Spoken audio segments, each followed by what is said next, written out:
Hadir sebagai sarana pengganti rumah ibadah masyarakat yang hanyut diterjang banjir lahar hujan Gunung Marapi setahun lalu, Surau Tigo Batua di Nagari, Parambahan, Kabupaten Tanah Datar, Provinsi Sumatera Barat diresmikan pada Selasa siang. Surau dibangun di atas lahan yang dihibahkan oleh masyarakat melalui dana sumbangan dari keluarga besar Mahkamah Agung RI. Dibangun sekitar 1 tahun, Surau Tigo Batua diresmikan langsung oleh Ketua Kamar Tata Usaha Negara Mahkamah Agung RI, Profesor Dr. Julius SH.MH. Selain meresmikan surau, dalam kesempatan ini Julius juga menyerahkan bantuan Iqra, Al-Quran, dan uang tunai senilai 15 juta rupiah untuk pengurus Surau Tigo Batua. Sebagai langkah awal ibadah di Surau Tigo Batua ini, Julius juga menyempatkan diri untuk mengumandangkan azan dan sholat zuhur berjamaah. Saya tentu agak intent kontak dengan Ketua Pengadilan Negeri Pusaka.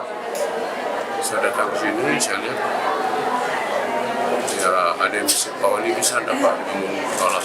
Saya tanya biayanya segini, insya Allah kalau segitu kita bangunkan. Ternyata lebih besar ya, itu kehendak yang Maha Kuasa. Itu rezeki masyarakat Parambahan dari tapi dananya bukan dari sana, dari bersama-sama. Pak, sekarang kan musolanya sudah berdiri, Pak, yang bagus. Harapannya seperti apa, Pak? Ya, tidak ada harapan kita kalau rumah ibadah supaya diramaikan ibarat kegiatan keagamaan dan kegiatan masyarakat bisa berpisah dan melangkah pertama. Bupati Tanah Datar, Eka Putra, berterima kasih atas pembangunan surau ini. Eka berharap uluran tangan dari berbagai pihak ini dapat membantu Kabupaten Tanah Datar bangkit secara penuh pasca bencana, baik dari segi infrastruktur maupun mental psikologis.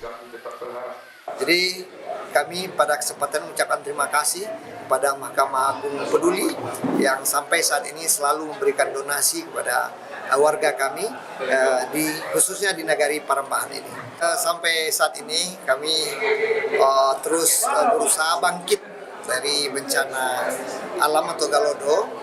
Tentu prioritas-prioritas yang sudah seperti normalisasi sawah itu sudah kita jalankan, juga pembangunan rumah hunian tetap sudah kita jalankan dan bahkan sudah dihuni oleh masyarakat korban, dan saat ini sedang pembangunan hunian mandiri yang mana tanah disiapkan oleh korban dan pemerintah yang bangun.